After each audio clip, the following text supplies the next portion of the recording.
Hey everyone, Clismall Designs here, and this is part 2 of the Meng 135 scale Leopard 1A3 C1 tank build. I'm going to do things a little bit differently with this build than I did with the C2 tank build, just because I'm going to give you time to order the parts needed to complete this build. Instead of showing you these parts, halfway through the build, and then you go, oh, I should have ordered those, long ago.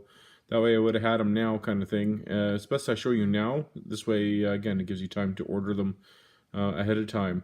So what we're looking at here is some of the crew figures, just because we are doing a C1 tank, and this is basically a 90s type of era tank, and because they don't do any Canadian figures for the 90s, you kind of have to mix and match parts to achieve the the 90s Canadian look.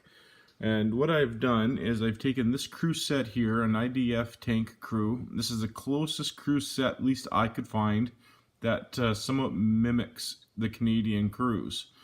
As far as like the flak vests and things go, not so much with the pockets here, but I won't be using that guy there, because our Canadian pockets in the 90s curved inwards like that, but I'm not going to be using him. But those flak vests there are very close. I know we wore our rank right there, but I can easily do that with a piece of styrene if it came to it. And then the helmets and stuff like that, pretty close.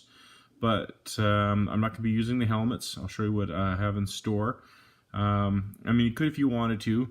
But with this set here, I found the faces, not the best. Let's see if I can find one on the sprue here. I'm having a hard time finding one on the sprue. Here we go.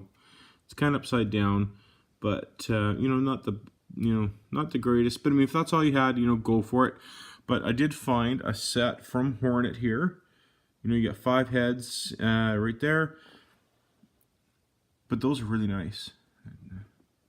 What I'll do is, I'll trim the neck down a bit because the necks are pretty long, which is good because it gives you options depending on the figures you have. And then I'll just put it on to, one of these guys here.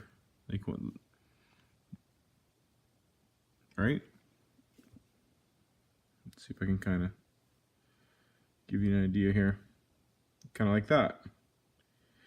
And then it'll give me the the beret look on top of his flak vest, and then whatever pants I want to use on him, that kind of thing. And that way I can have the crew crawling around the tank. I'll just show you the back side here. Just kind of pick and choose which ones you want to use. You don't have to follow the instructions per se. You can just mix and match, the arms if you want, and then just do a little bit of scratch building, a little bit of shaping. That way you don't have to follow the instructions per se. And then just pick whatever crew heads you want, from here. Because they have different, ones with mouths open and things like that. And then that'll give me like the crew from the 90s, that kind of look.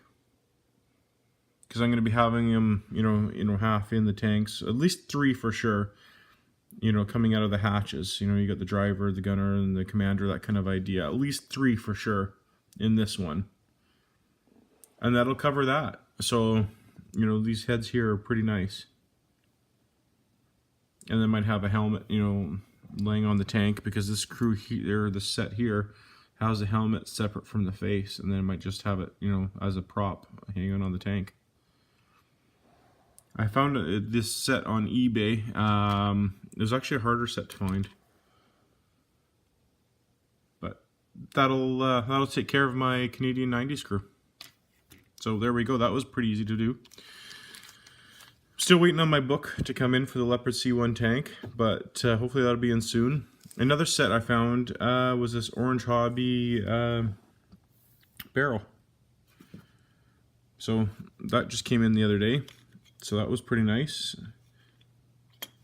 So I'm just kind of working with this, and it just basically fits in there like that. So that's what we're working with right now, just kind of, doing a pre-fit. A little bit of photo etch parts right there to go on. Fairly simple instruction sheet. That's pretty much all there is to it. And this, of course, just eliminates the 2 parts, for the barrel.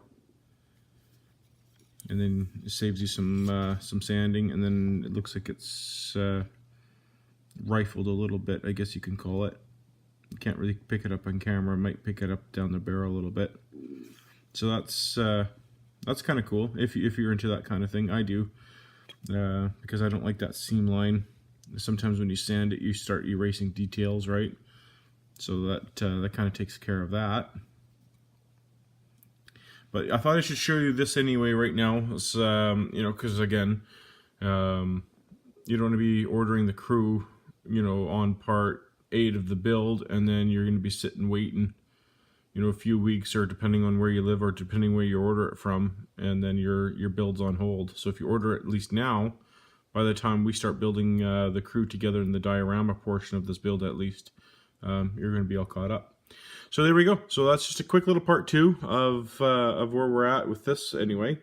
So thanks so much for watching. Please like, share, and subscribe as always, and I look forward to your comments, guys. So thanks so much. Bye.